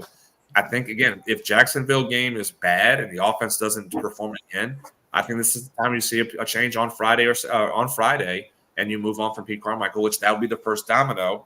And if it continues down that road, we probably will see a head coach change and Dennis Allen being fired at the end of the season too. Man, potential changes to come, potential in this. So, but like you said, it could change in a couple weeks, a couple wins, a couple losses by some other teams in the division, and it could all change right away. So good. They got a chance to win that division. That division's still wide open. Nobody's running away with it. Nobody. Every team's got question marks. Look at the Bucks yesterday. If you beat the Jags, Atlanta, can't make them out. If you beat the Jags, you're in a decent spot because that's a win that's a win you weren't supposed to because Jacksonville's a good team. But after that, you have the Colts, which with no Anthony Richardson, Gardner Minshew being quarterback, that's a potential win. Anything's possible, yeah. You have the Bears after that. That's a your defense playing well. That's a win right there as well. So you could, if you beat the Jags, you get yourself 3 straight wins. You're now at 6-3. That's a different. Well, really, the next four, even the Jags is winnable because we just never know which Jacksonville team's showing up, right? They're it's up a and down. It's a home game too. It's a home game in New Orleans. In a short week in New Orleans, where the place is gonna be rowdy. But they not only got the Jags, then they got the Colts we just mentioned with Minshew. The Bears, who knows? Fields is hurt. Who knows how long he's gonna be out for? Then after that, they got the Vikings, who absolutely stink. Then they got the Falcons, it's really still out. They can go on a run, man. They can go on a run. Even if you lose on Thursday, you could still win your 3 out of the next 4. Yeah, absolutely. And you go 4 in that 5-game stretch. You go 4-1. You're basically challenging. You're basically at the top at that point in the division. Because I'm sure division, yeah. Tampa's being beaten by the Lions. They're not a top team. Falcons' offense is atrocious. So you're right there for a division title. It's just you got to handle the business. You can't losing to the Texans absolutely hurts. That should not have happened. That one was a loss you should not have. I know the Packers loss, was not a good one, but losing to the Texans with a rookie quarterback, rookie head coach, and that Texans team is playing well, and they're inspired right now with DeMeco Ryans. He's doing an outstanding job, but you should not lose to the Houston Texans. So that was a bad loss. That's a bad loss. But if you could turn it around with beating Jacksonville, and then you can go on your run beating Colts, Bears, Vikings, and Falcons right there with 4 or 5 straight wins, and you're putting yourself right in position to be a contender. Yeah, you are. With those wins there, with the next few weeks there, it's very possible to put yourself back into that high talks of because I'll go a little further. So we said Jacksonville next, Colts, Bears, Vikings, Falcons. After that, you have the Lions. That's probably going to be a loss. Lions is a good team. Probably an L. Yeah, they're a really good team. Right. So if we'll just say, let's just go like this. I have this down. Jags loss, but you have Colts, Bears win, Vikings probably would be a win at this point with how the Vikings are. So that could be a win for there. So that's 3 straight. You beat the Falcons, which I think that's very easily to do. That's 4 straight. Lose to the Lions. Then you have the Panthers at home. That's a win. You have the Giants. You have the Giants at home. That's a win. Rams. I think you can still beat the Rams. The Rams are pretty good, though. Yeah, they are pretty good, but it's still beatable easily. Yeah, still beatable. Yeah, it's a home game in New Orleans. So I mean, that could be a win right there. You have the Bucks. You have to beat the Bucks. But they got to improve from what they did on Sunday, because if it's the same team that showed up to Sunday to beat the Texans, they're probably losing half of those games. Then if the offense is doing well at that point, like I said, if the offense does again like on Jacksonville, somebody's getting fired. Somebody should be getting fired. You know, and if that's the consistency of this offense, then all this is a moot point to begin with. And we're talking about, you know, the Saints missing the playoffs for another year and being probably one of the worst teams in the league at that point, no matter what they're doing on defense. So you have to absolutely I agree, Nick, that you have to perform better offensively. You have to move the ball and you have to put the ball in the freaking end zone when you get your opportunities to do so. And that's something they're not doing. That's what they were hoping Derek Carr can help and help to be able to do. Because as of right now, I saw this too. And again, I don't know how much I fault Carr. Andy Dalton put up better numbers at this point of the year last year than what Derek Carr is doing right now. It's true. So it's true. It helps without Michael Thomas. Without Michael Thomas, with a rookie Rashid Shaheed. Olave is a rookie at that time. Yeah, Olave being a rookie. So how much is it on Derek Carr? I don't know right now, but I'm putting it more. I'm giving him the benefit of the doubt, and I'm putting it more on Pete Carmichael. With the play calling he has in the offense that's being run, it's got to be on him right now and how he's performing as a play caller. If you fire him and the offense continues to be stagnant, now you got to look at Derek Carr. Now you got to look at him and being the problem. But right now, the problem is Pete Carmichael. And so I said, if the offense performs how they did in Houston against Jacksonville at home in front of that crowd, somebody needs to be fired. Yeah, I agree. I fully agree. You can't do that. You can't embarrass yourselves at home, especially against teams like that. Yeah, well, not with a talented roster.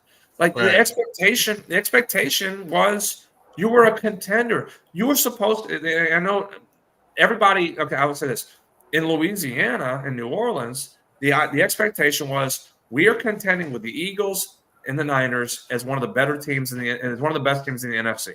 That was the expectation. I would have said contenders to win your division. I don't know about the top 2 or 3 teams in the NFC, but I would have said. I was thinking like at least top 3 or 4. Yeah, I thought they would win a division. I thought they would win a division. That makes you a top 3 team. That does make you a top 3 team. Yeah. So you're contending with the top dogs in the NFC. That was the expectation.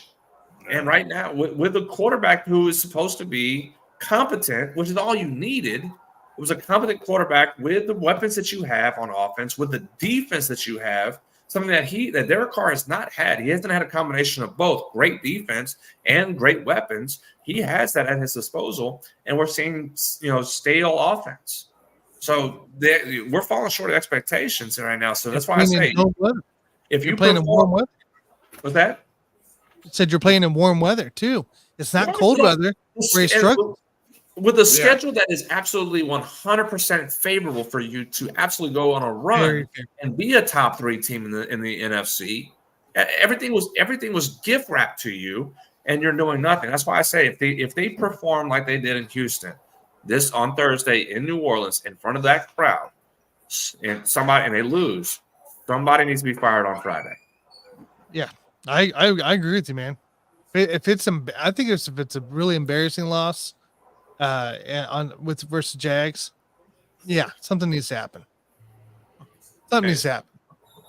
Which I never want to advocate somebody lose their job, but I mean, goodness gracious, it's getting to that point. Like you can't keep this going. You just can't. It's a business. It is. In the end. Yeah. It doesn't even matter. Sorry, Jonathan. What does Alpha got going on this week before you get out of here?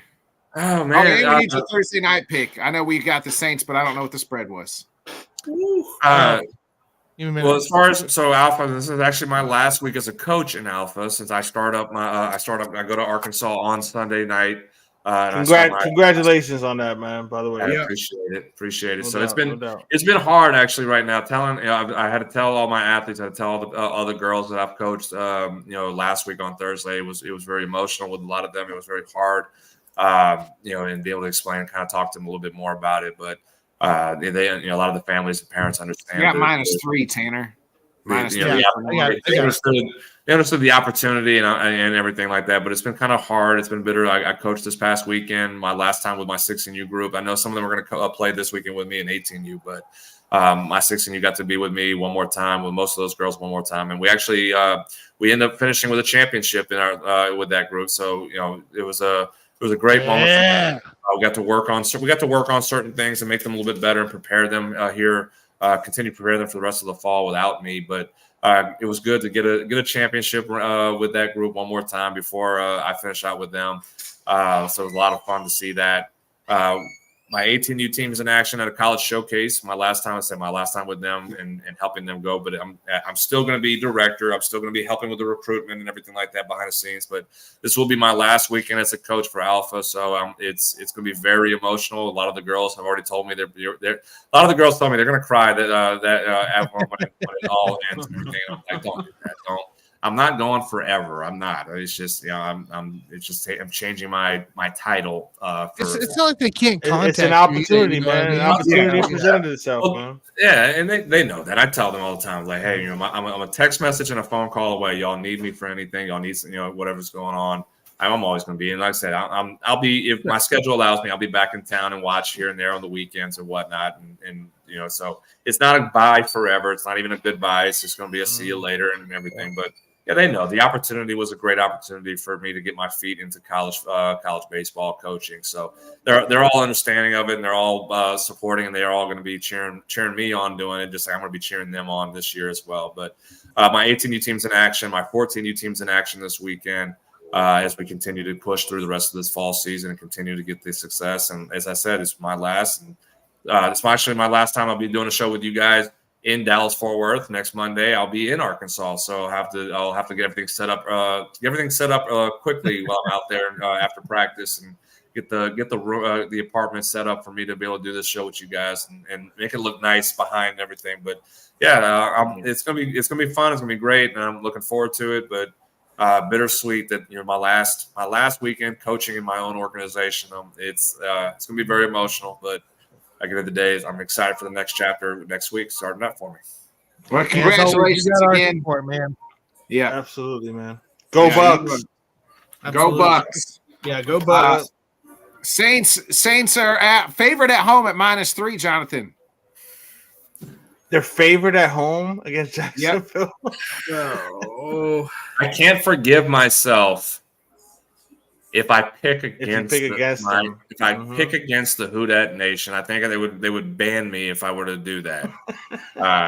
I would never be allowed to return. If you pick against your team and you win, Nick will just never let you forget it either. If you pick against your team, if you pick against your team, if you pick against your team and your team wins, then I'm never gonna. You never. Yeah, I'm more afraid of being banished from New Orleans if I were to pick against them. So I'm going to take the Saints. I'm going to take the Saints. They've been on the road a little bit over the last couple of weeks. Being in New England and being in Houston back to back, so they needed some good home cooking. Get in that dome, let the crowd kind of get them a little bit energized.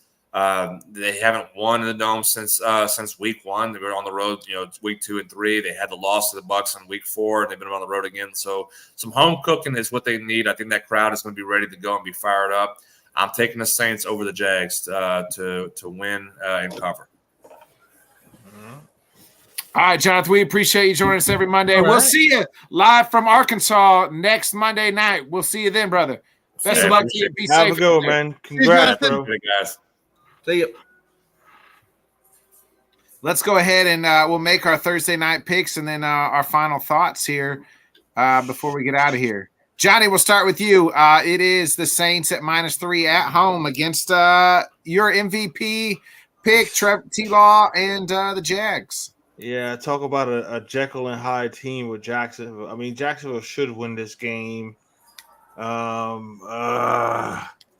a Thursday night short week. I don't like it either, Johnny. I'm not a big fan of this shit at all, but I'm gonna go ahead. I'm gonna ride with the Jags. I'm gonna ride with the Jags, man. They got to put a little run together, man. So you're getting the points. Yeah. I'll take the Jags then. Sam, not very enthusiastic about it, but I'm not enthusiastic about it either, Johnny. But I think the Jags are going to win and the points. Tanner. Let's see here. I'm looking here. I had to pull it up here, get my, my stats, my elite statisticals stats away here. We're looking at Jags are 4-2 against the spread versus 4-1 for New Orleans. They didn't play last year, the last 3 years. But gosh, man, they're so bad. I'm going to go that the streak continues here. The Jaguars cover the 3 points and bring it to 4 in a row on covering the spread. To me, I think Doug Peterson's better than Allen. That's just how I look at it. Yeah. But it's Jags +3, right? Yeah. Okay. All right. And if you give me the Jacksonville Jaguars and the 3 points, I'm with you. We're all in on the Jags. They're the better team. We are united. This game. Yes, but we're either going down together. We ride together. We die together on this one here. Absolutely. Gentlemen, it's been an honor playing with you this evening. Yes, it has. This freaking game, bro. As the Titanic goes, yeah, this game's been sloppy. It's been shit. It has, man. And sloppy. Justin Herbert's missing Keenan Allen. Come on, man. I need wide open. This is a huge situation here. What the hell's going on with this punt situation? Who gets the ball here? Punt because situation. Chargers get the ball. Looks like the Chargers got it. The Chargers got it. Yeah, Chargers got it. Now they're already have another flag. Pass interference. You guys are ahead of me then, huh? Let's go, baby. Chargers need to score here. Let's go. I need an extra touchdown. The Cowboys have not left their wide receivers alone at all. Yeah, Justin Herbert is missing wide open people, man. Let's get to our final thoughts. Johnny, we'll start with you, just like on the picks. A nice fun show. I miss Jim. It was nice to see Jonathan. Congratulations to Jonathan on his opportunity there. To coach college baseball, man. Props to him. So hopefully he can get us some gear. I will definitely represent him and the Bucks. So shout out to Jonathan. Jim, we'll see you next time. This game is shitty. This is why I think about making bets because you know what I'm saying. I lost 3 bets off of one part of each parlay I missed out on, and it looks like I'm not going to get this one either because I need Dak Prescott to score another touchdown. Ooh, that could happen. I mean, I guess it can. I mean, everything else hit. If the Chargers tie it up here. I got Keenan Allen with over 6.5 catches, which he has, over 70 yards, which he has. CeeDee Lamb with over his 80 yards, which he has. I just need Dak to score more than 2 touchdowns, and he only has 1. So you could get if they score here, you got time. I mean, yeah, if they score here, but Justin Herbert's gonna throw a pick or some shit like that, and then they're just gonna run it out or skid it off the ground. Hey, that's gambling, baby. That's gambling. Gambling is a motherfucker. 1-800-GAMBLER. I'm gonna have to remember that phone number, man. Sam, any final thoughts before we depart? Shout out to Grisham and his new job. I mean, that's awesome. Getting in there in the coaching ranks. I did something that I've never done before. I traveled by myself, flew by myself, rented a car by myself, found my way through Dallas by myself, and made it out alive. So if you think you really can't do something, and I was really nervous about it, I did it. And now that I've done it, I got a little bit of more confidence or whatever. So, don't be afraid to try something. Yeah. Confident enough to shave your face. Yeah, well, and then don't bet on your team too. Especially when your team's the Titans. Yeah, especially when you're the two-tone blue. God help me. Let's go, Mayo. Come on, Willie, Eckler. baby. Mayo Willie, put him in, baby. Let's do it. Come on, Tanner. Any final thoughts here? Guys, I got this 4th and goal. I got this really cool gaming chair. That arrived on Monday last week. Yeah. No, Friday, Thursday. I don't know. Someday last week. Put together. one of the days. God, one of the days. It's worth the money. Like this thing is worth the money. I promise you. You will not if you sit in your chair like me all day. This lady's losing her shit on the fucking Monday Night Football. The Asian lady, did you guys see that?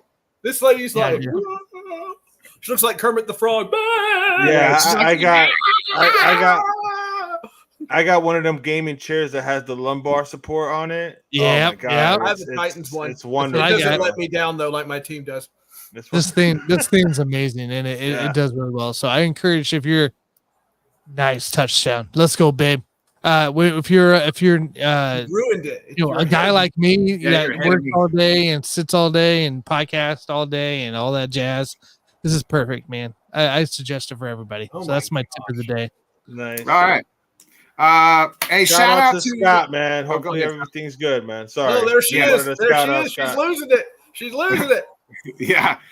Shout out to was that Gerald Everett that scored a touchdown? Number 7. Are you fucking kidding? Like I might have lost my fantasy game too.